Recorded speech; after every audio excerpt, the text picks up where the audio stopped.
போன வீடியோவில் இந்த நோன்பு மூலியமா மன ரீதியாக என்னென்ன மாற்றங்களை பியூரிஃபை பண்ணுது அப்படிங்கிறத பார்த்தோம். இந்த வீடியோவில் இந்த நோன்புங்கிற ஆன்மீக பயிற்சியை எப்படி உணர்தலோட செய்கிறது அப்படிங்கிறத பார்க்கலாம்.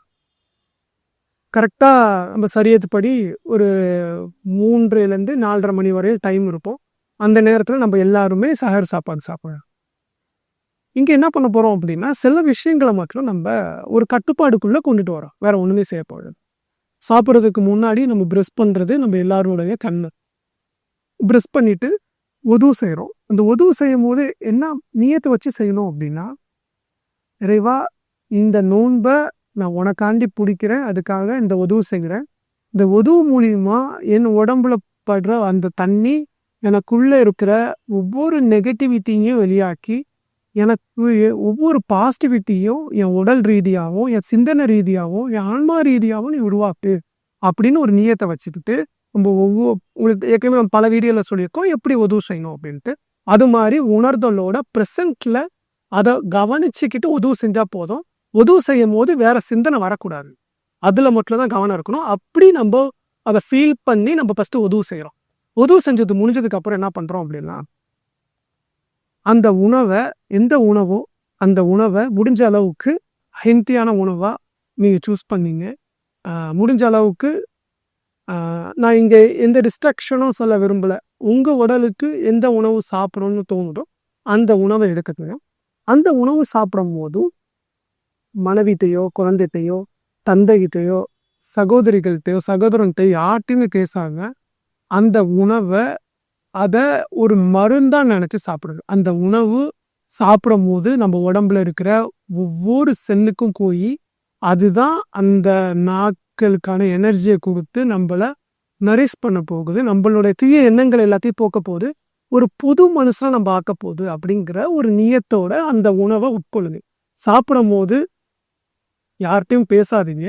வயிற்றுக்கு அரைவாசி சாப்பிடுங்க, காவாசி தண்ணி கொடுங்க, காவாசி அப்படியே ஃப்ரீயாக விட்டுங்க. நபி சொன்னது தான்.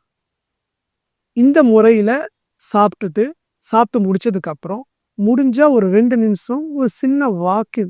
அந்த வாக்கிங் போகும்போது கூட உங்கள் சிந்தனையில் என்ன மாதிரியான எண்ணங்கள் வருதுங்கிறத சும்மா கவனிச்சுட்டு ஒரு 2லேருந்து ஒரு 5 நிமிஷம் நடங்க. நடந்து முடிஞ்சதுக்கப்புறம் ஒரு 5 நிமிஷம் அப்படியே உட்காருங்க. எந்த காட்டும் இல்லாமல் சம்மணம் கட்டி உட்காருங்க. ஒரு முசல்லாவோ அப்படின்னா சேரில் கூட சாஞ்சு உட்காரலாம். சாஞ்சு உட்காந்து என்ன மாதிரியான சிந்தனைகள் போகுது அப்படிங்கிறத ஜஸ்ட் வாட்ச் பண்ணிக்கிட்டே இருங்க. நல்ல சிந்தனையாக இருந்தாலும் அப்படியே அதை வாட்ச் பண்ணுங்க. கெட்ட சிந்தனையாக இருந்தாலும் அதை அப்படியே வாட்ச் பண்ணுங்க.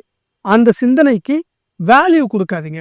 உதாரணத்துக்கு சொல்லணும் அப்படின்னா, ஒரு சிந்தனை வருது அப்படின்னா அதை ஒரு சாட்சியாக பாருங்க. அந்த சிந்தனைக்கு உங்களோட எமோஷனலை கலக்காமல் அப்படியே பாருங்க. அதை 5 நிமிஷம் முடிஞ்சதுக்கப்புறம் என்ன பண்ணுங்க அப்படின்னா, ஒரு 11 வாட்டி டீப் பிரித் இன்ஹேல் எக்ஸேல் விட்டுட்டு நீங்கள் அந்த சரியத்தில் சொல்லப்பட்டிருக்க அந்த சூறாவை நோன்பு பிடிக்கிறதுக்கான அந்த சூறாவை ஓதிருங்க.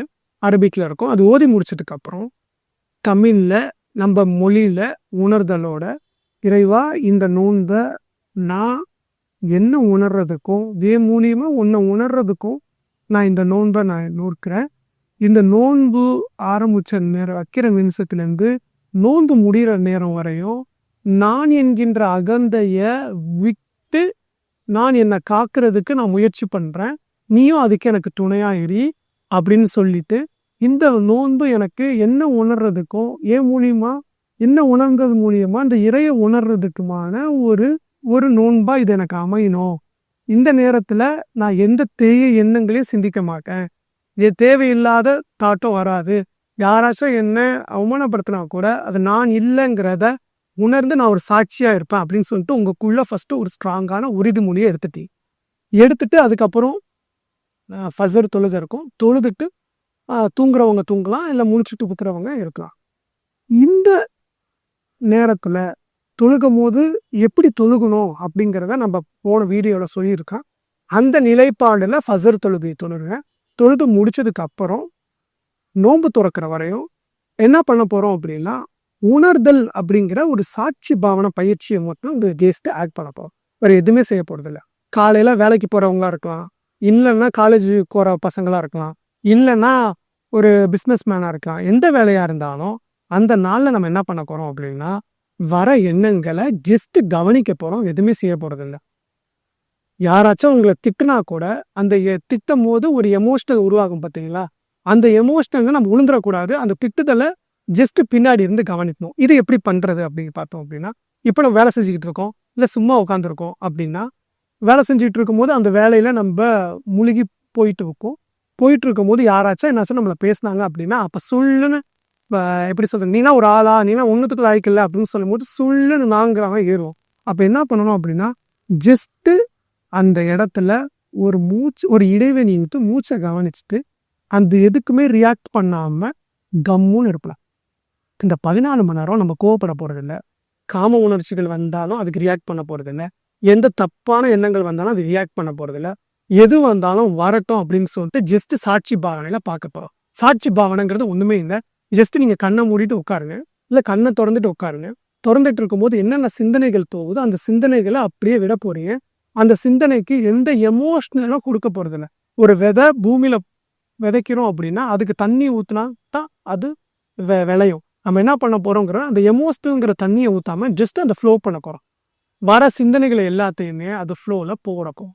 அப்போ எந்த கோபம் வந்தாலும் எந்த உணர்ச்சிகள் வந்தாலும் அதில் நம்ம போய் சிக்காம இருக்கிறதா இந்த நோன்போட நம்ம எடுத்துக்கிற ஒரு உணர்தல் பயிற்சி. அப்போ நம்ம ஆல்ரெடி நீயத்தை என்ன பண்ணுறோம் அப்படின்னா, எந்த கெட்ட எண்ணங்களும் வைக்க மாட்டோம், பார்க்க மாட்டோம் அப்படிங்கிறத நோன்போட இது. அதுதான் அதோட ஸ்ட்ரக்சர். அதோட நம்ம சேர்த்து என்ன பண்ண போறோம் அப்படின்னா, ஒரு உணர்தல்ங்கிற ஒரு ஆன்மீக பயிற்சியை கொண்டுட்டு வரோம். இது ஹஸ்ரத்தோட மைண்ட் வாண்டரிங் அப்படிங்கிற ஒரு பயிற்சி.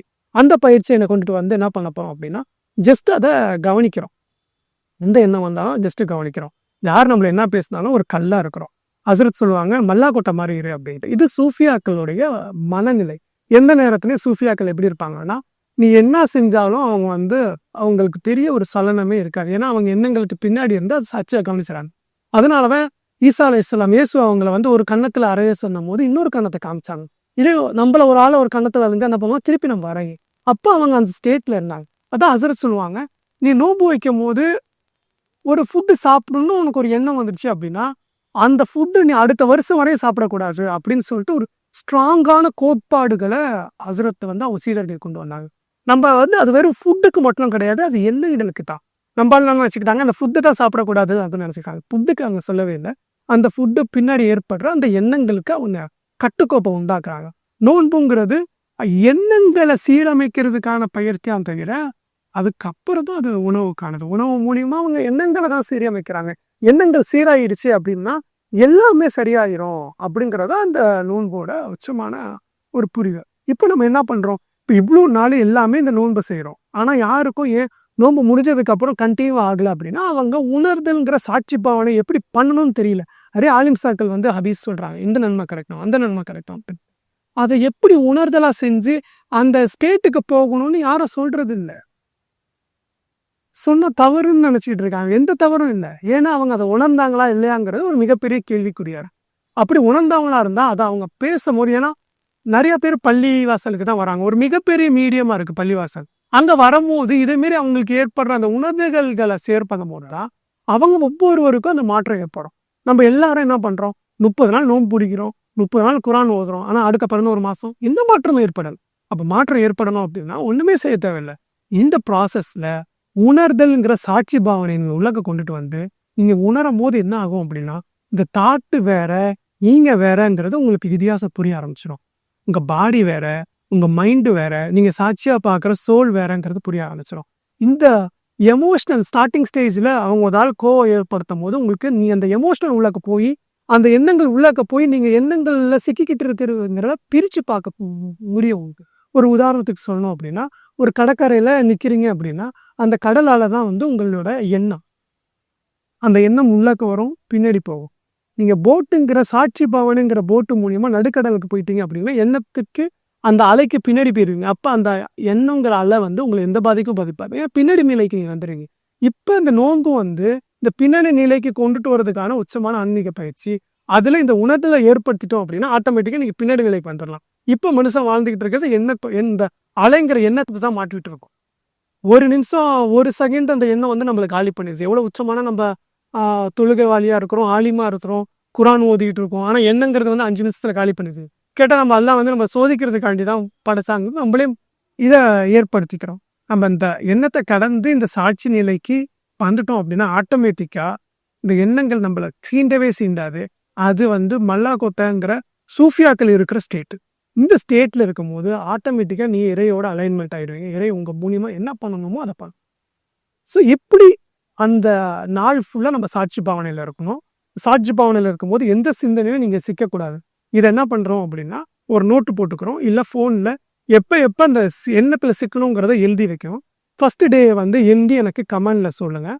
அதுக்கப்புறம் நோன்பு திறக்கும் போது பார்த்தோம் அப்படின்னா அந்த ஃபுட்டு சாப்பிட்றதுக்கு முன்னாடி நம்ம உதவு செஞ்சுட்டு ஒரு 5 நிமிஷம் எந்த சிந்தனையுமே இல்லாமல் மூச்சு பயிற்சி பண்ணலாம். அப்படி இருந்தானா ஜஸ்ட்டு இந்த எண்ணத்தை கவனிச்சுட்டு உட்காந்துருக்கலாம். அப்படி கவனிச்சுட்டு நோன்பு திறக்கும் போது அந்த நோன்பு திறக்கிற துவா ஓதி முடிச்சுட்டு அதுக்கப்புறம் உங்கள் உள் ரீதியாக எந்தெந்த வாட்டி எந்தெந்த எண்ணங்களில் நீங்கள் சிக்கினீங்க, என்னென்ன வாட்டி நீங்கள் உங்களை ரீஃபார்ம் பண்ணிக்கணும் அப்படிங்கிறத உங்கள் மனக்குள்ளே ஓட்டிட்டு அதுக்கப்புறம் தான் நீங்கள் சாப்பிடணும். அப்போ எந்தெந்த இடத்துல நம்ம மாட்டியிருக்கோம், எந்தெந்த இடத்துல நம்ம எண்ணத்தில் சிக்கியிருக்கோம், நம்ம எந்த அளவுக்கு எண்ணத்தில் அகப்பட்டிருக்கோம் அப்படிங்கிறது நம்மளுக்கு கென்சா. அதுக்கப்புறம் சாப்பிடும் போது அந்த உணர்தலோட அந்த உடம்புல இருக்கிற ஒவ்வொரு செல்லுக்கும் அது போய் ரீஜென்ரேட் பண்ணி அது எனர்ஜியாக கொடுக்குறதுங்கிறத உணர்ந்து சாப்பிடணும். சாப்பிட்டு முடிச்சுட்டு திருப்பி நோன்பு வைக்கிற வரையும் அந்த நேரத்தில் முடிஞ்ச அளவுக்கு நம்ம உடலில் அதுக்கப்புறம் நம்ம சாப்பிடாம முடிஞ்ச அளவுக்கு நம்ம எந்த தேவையில்லாத சிந்தனைகள்லையும் நம்மளை சிந்திக்காமல் மேறு வழியில் இப்படி நம்ம ஃபாலோ பண்ணி 21 நாள் நம்ம இப்படி கிடக்கும் போது என்ன ஆகும் அப்படின்னா ஆட்டோமேட்டிக்காக இது நம்மளோட ஹேபிட் ஆகி நீங்கள் எந்த எஃபோர்ட்டும் இல்லாமல் ஆட்டோமேட்டிக்காக நம்ம வாழ்க்கையே அப்படி மாறிடும்.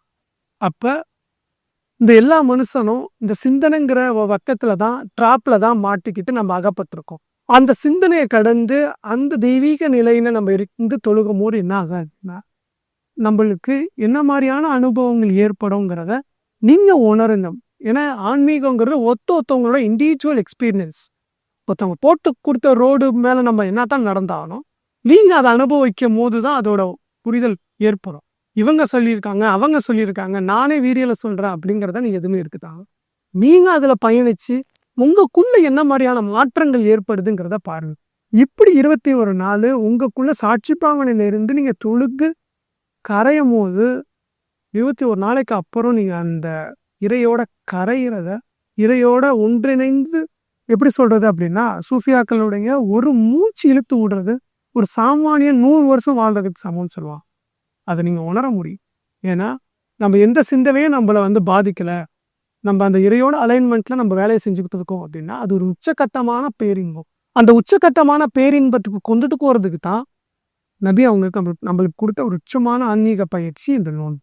இந்த நோன்பு எல்லாருமே அதோட முழு பலன் அடையணும் அப்படிங்கிறது தான் என்னோட புரிதலை இந்த வீடியோவில் நான் பதிவு செஞ்சுருக்கேன். இந்த வீடியோ பற்றி ஏதாச்சும் உங்களுக்கு டவுட் இருந்தாலும் நீங்கள் கமெண்டில் சொல்லுங்கள். நீங்கள் ஒரு நாள் ஃபர்ஸ்ட் டே இதை பயிற்சியாக பண்ணிவிட்டு இத்தனை தாட்ஸ் உங்களுக்குள்ளே வந்துருக்குங்கிறத கமெண்டில் சொல்லுவேன். இன்னொரு வீடியோவில் சந்திப்போம்.